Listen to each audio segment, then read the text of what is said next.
Welcome to Module 9, Lesson 2, and here we discuss and we move into the power of affirming. Really what we are doing here is we're understanding the power of language. We are understanding the power of the spoken and the written word.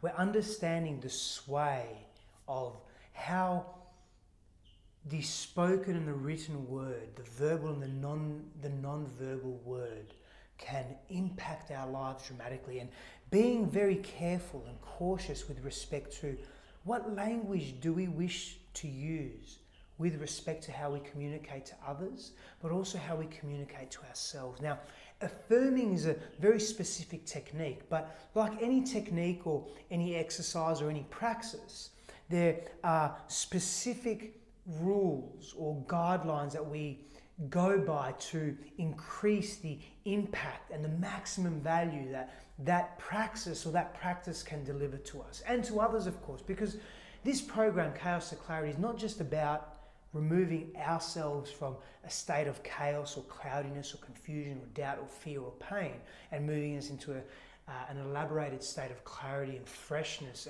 and connection, but it's also about doing that for others. Cultivating the skills to do that for others. Because if we go back to a few videos and a few lessons and a few modules ago, we spoke to the power of connection. We spoke to the fact that we are socialized, relational, interconnected beings. We require each other to thrive and be truly, deeply, authentically alive. So when we're speaking to affirming, we're speaking to the language that we use for ourselves and in our conversations and in our relationships.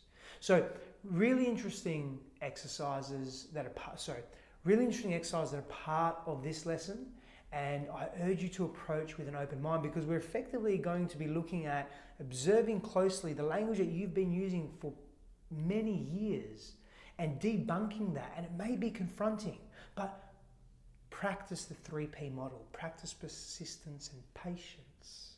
Be connected to self. Be comfortable with who you are.